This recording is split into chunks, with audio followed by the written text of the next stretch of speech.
This is the Big O Show. This is the Big O Show. I don't know that. So you know what? Just to cover our bases, I am glad to be here for the Acura of Pembroke Pines report twice weekly, only sad. on the Big O Radio extravaganza. How dare you say we don't have your intro? Are you kidding me? Are you kidding me? No. You're like the first person I've called for each of these projects that we put together. I know it, and you've ingrained. You know what? I got to tell people a little inside story here. So this is the deal. Big O not only wants me on, but has twice asked me because of my well-shaven forehead and head to get a tattoo of the sponsors. Now Yes, I almost right. did that. I almost did that for the sponsor of our weekly Wednesday morning show. I'm glad I didn't. I would have had to get that thing lasered off with the new one with the good folks at Slomin's But Home Security. the Acura's been with me 12 years. So absolutely. The Acura's been with me for a while, so I am absolutely good on there. Yeah, that's right. That's right. Acura's been with you now for 2 years, actually. It's almost 2 years now for you and Acura. And I got to tell you, just being on your other shows and how you've had that relationship for years, dealing with them also. Yes. Yes, they're great people, man. They are just absolutely great people and very supportive of what we're doing. And that's actually been the beautiful part about all of this is it's growing, Ira. A lot of the sponsors they want this to grow. Because there's nothing like this in South Florida. They can't get anything like this in South Florida. So, by the way, before I get into the heat. Sure. Did the Warriors have their window?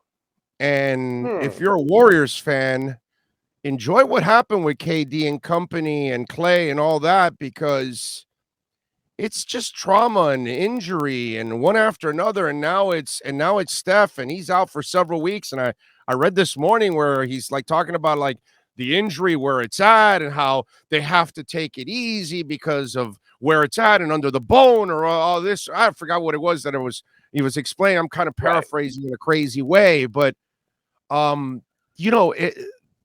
it shows you how much you have to appreciate as a fan, whether it's the big three, whether it's the small window we had with Shaq and Wade, all these kind of things, because you never know when it ends. Right. And as much as you try to keep it alive, sometimes you've got Tim Hardaway breaking down with his Achilles at the end of every season, frustrating you. And this is what it reminds me of Riley with the frustrations of you trade for Dan Marley, the back goes out, the kidney ailment, the Tim Hardaway Achilles, all this kind of shit that happened to Riley that he just couldn't get over the hump because of all these bad breaks from Allen Houston to everything else that went on. And I almost get that sense with the Warriors now.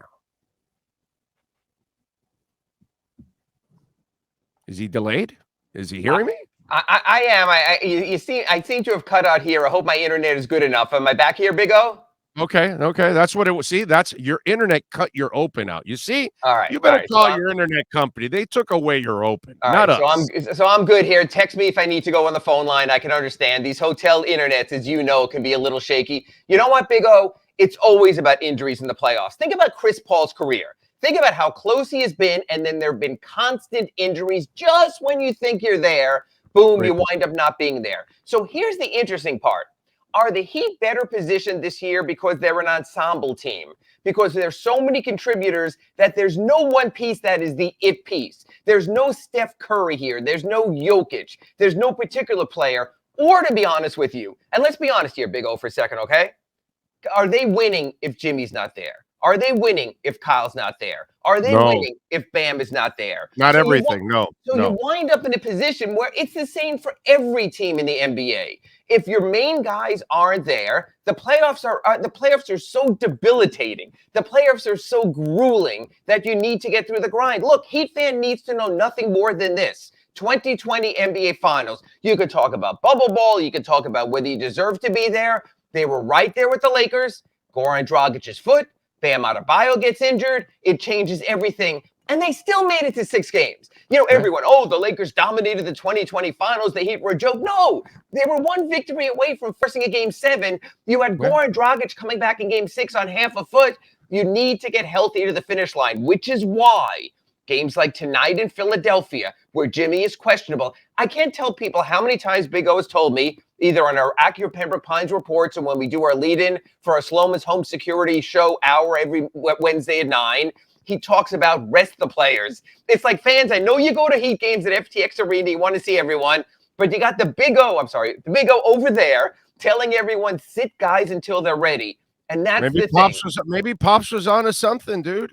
Yeah, when you have a 35-year-old starting point guard and a 36-year-old starting power forward, you've got to be ready for the playoffs. And you have to take care of business in the playoffs, Big O, for this reason. You can wind up with a week off between series. If you handle your business, you're going to rest your players also. So it makes sense. 1, be healthy. 2, be efficient. You keep playing those 7-game series, all of a sudden it becomes more than a battle of attrition. I do agree with that, Big O. I'm with you there. By the way, I was looking at the matchup tonight. This is interesting.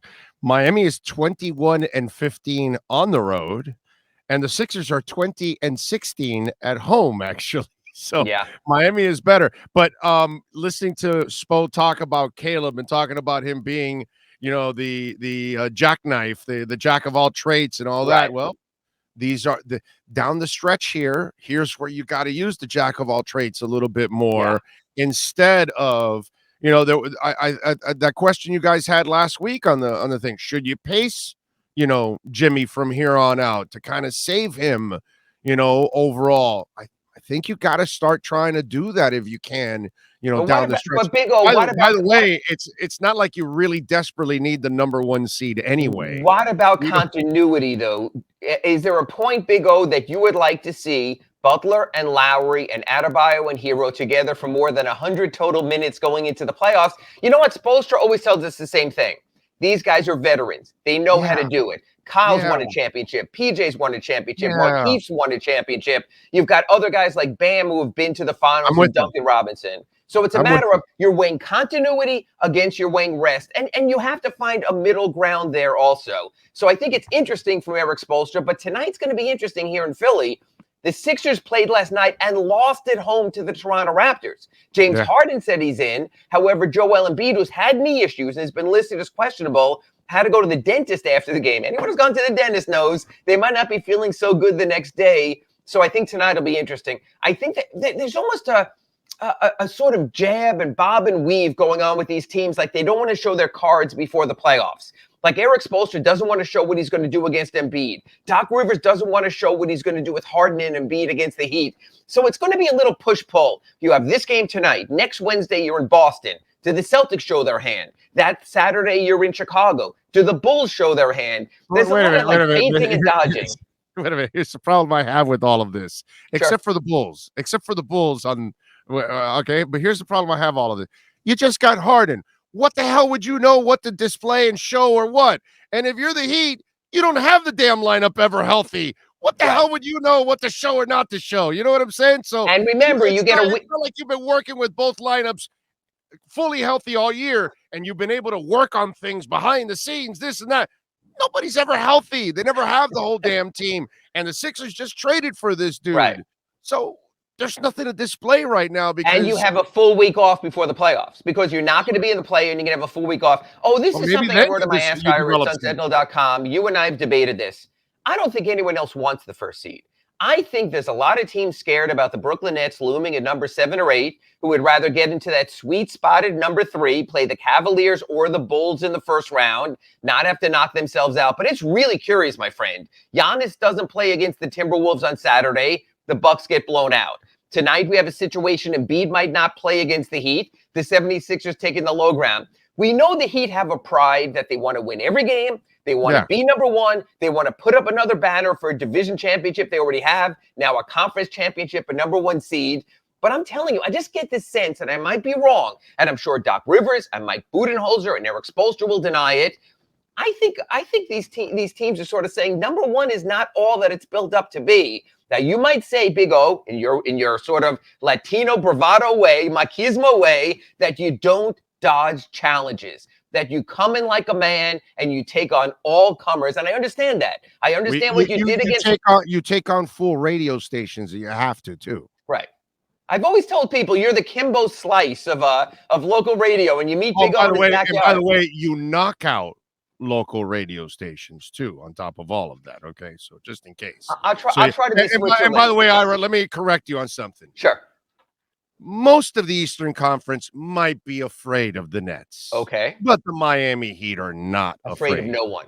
Afraid of no one. Okay. And matter of fact, Big O, I want to touch on another thing with you because this just broke just before I came on the air. I don't know if you saw it from your good friend Cham's Charnia. He just posted a story saying that the Heat could be considered front runners for Bradley Beal if he elects to go into free agency this offseason, which I thought was.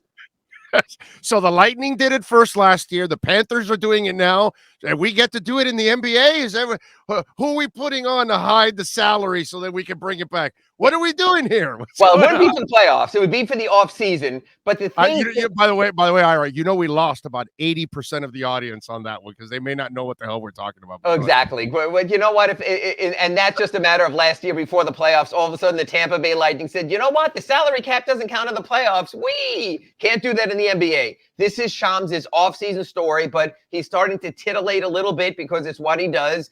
But you know what, folks? And again, you really should tune in twice a week for this because Big O has given you his effusive opinion on this. I will ask again. I guarantee you know what the answer is. Orlando Alzugaray of the Orlando Alzugaray Show. Would you trade Tyler Hero for Bradley Beal? No. Right. No. And I don't see another trade that would entice Washington.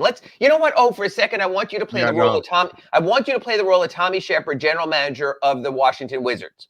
You look at this Heat roster. You know that Jimmy Butler's off the table, Bam Adebayo's off the table, Kyle Lowry's off the table, and you just put Tyler Hero off the table. Is there anything on this roster that you could justify to your Washington Wizards fan base in a sign-in trade to bring back from the Heat? No, there isn't. And I could come up. Look, I could be Joe Fan from Hollywood if you want. Hey, Ira, why don't we just trade two first rounders? Right. Caleb Martin and Duncan, and that Gray kid, that Jeff kid, that one with the long hair off the bench. Yeah, throw him in there. That's a great trade. That's it. That's so. That's why I'm curious. Cham's put that out this morning. Obviously, the smoke that could be fire. As you know, you're a big fan of Cham's. He definitely can stay ahead of the curve at times. But one, I thought that's interesting. But I can imagine, Big O, if you're Eric Spoelstra, to see that kind of distraction at this kind of moment. And that's what separates the Heat. They're playing to win. They live in the moment. But other teams are out of the playoffs. They have to create some buzz. The Wizards are going nowhere. So what's going to happen with them? So Bradley Beal is going nowhere, God bless him. He's creating some buzz. So these stories will pop up. Eric Spoelstra will just shake his head. But it's interesting. It's playoff time and it's silly season time also. But what I love about this is if you're Tyler Hero, you're going, well, wait a minute. Last year when I was in my funk and my haze and my Taco Tuesdays and my beautiful wife and all that stuff, they didn't trade me. And they had a shot to trade me. Right. Now that I'm starring, there's no way they're trading me now. And so I think Tyler can feel secure about those kind of rumors. He doesn't have to pay attention to them. And if he dealt with them last year, right, where he's at right now mentally and professionally, he's in a much better place to deal with it because he's going to say, don't matter. I'm getting paid one way or another. Right. So that's what he should be thinking. You do get traded because he has put himself in that position. Well, so there's two questions. There's two questions I have for you. You do get traded when your value is highest because you get the highest return. So you have to look at two things in particular. Does Tyler Hero have a continued upside? Will Tyler Hero grow as a player going forward, or is this as good as he's going to be? That's what you have to decide. You have to decide, is this the best version of Tyler, or is there more to come? You trade a player when you believe you have his best version, and you believe he's maxed out. That's what the Heat will have to consider to a degree. But also, there's not the desperation to get a creative scorer, because the Heat have a creative scorer. So let me ask you something. How are you looking at it? Has he reached, do you think he's reached this peak, or is there more for Tyler Hero? I want to see more on the defensive end. I want to see, you and I always talk about this. If you're a great scorer, all you have to be is an average defender. So what we have to decide, can Tyler Hero become an average defender? We know opponents are picking relentlessly on Duncan Robinson.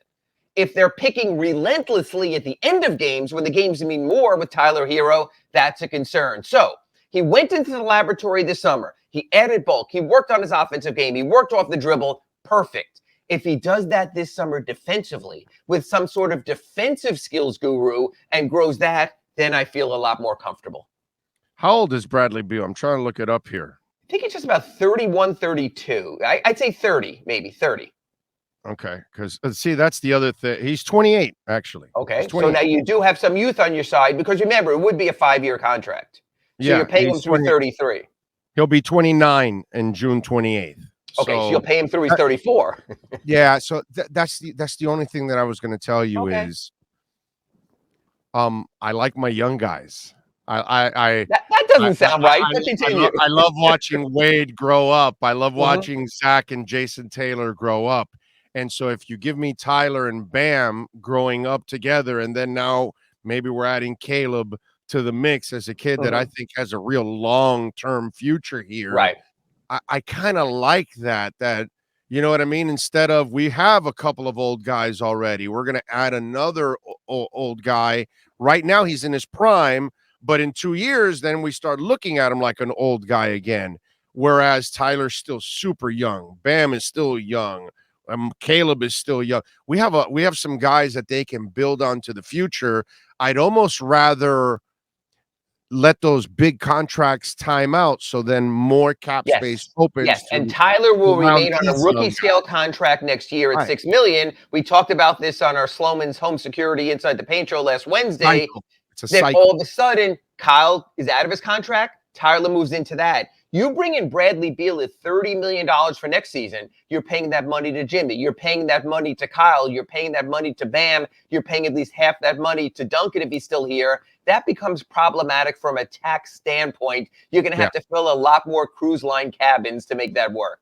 Yeah. Well, the cruise line thing ain't a problem for him now that we're past the pandemic. But overall. All right. What do we know about Jimmy and his injury for tonight? You know, again, I think this is a day-to-day. Jimmy was on the bench against Oklahoma City, moving fine. It's a matter of, is there another day or two that gets him right? This is my thought, Big O. It's been 5 days now they gave him off. He played in Detroit until the second half of that game. So we got last Wednesday and last Thursday off. He skipped Friday's game, got Saturday and Sunday. If Jimmy Butler's nagging ankle isn't okay after 5 full days off, then we've got a problem anyway. And Jimmy not only hates the Sixers, but he loves making points against his former teams where it didn't work out. So you know Jimmy has targeted the Sixers, has targeted the Bulls game. I think Jimmy wants to come out and remind the Sixers fans of what they didn't have and how they had to make the desperation move for James Harden because they had their closer and they let their closer go. I think Jimmy very much wants to play in tonight's game. And by the way, he hates the Sixers except for Embiid. Yes. Because you can tell he has love for him. Yes. Because hell, even in that even the last matchup where Embiid fouled him pretty hard and it was accidentally, and Embiid immediately went to apologize. To midcourt and they shook hands and wasn't Jimmy, a flagrant. Jimmy was super cool with it, that he vibes well with him, that he understood that it was a mistake and all that. Because if not, Jimmy would have had a little bit more of an edge in that situation, and he didn't. And so you could tell that he may hate the Sixers, but Embiid, he has a little special place in his heart. He respects the work ethic and the skill, absolutely. So it'll be interesting to see if Joel plays tonight. And Caleb, full go. I know. Yeah, I just posted my story at thesunsentinel.com and just, you talk about load management, and it's almost been a load for this team's management to try to get the guy off the court. He just loves to play so much. So I think if Caleb can, he will, because that's who he is. Right. I just want to make sure they take care of the kid, because that way we can use him for the playoffs in the future, man, because he is good. You always worry about injuries and then players overcompensating for one injury, then creating he's others. Tough and he's young. I think he'll be fine. Yeah. All right. Follow him on Twitter at Ira Heapy. Catch his work there at the South Florida Sun Sentinel. Ira, as always, thank you, my friend. I appreciate you. We'll catch you on Wednesday. So now, do I get Acura tattooed on this way so the camera knows it the right way? No, or the big other A. way? No, you got to get the whole logo, the whole A. The A and then the circle, So, yeah, that way it really All looks right. I'll good start with the henna tattoo for Friday's appearance, and we'll go from there. Thanks, Big O. All right, there you go. Ira Winderman and our Acura Pembroke Pines Miami Heat report.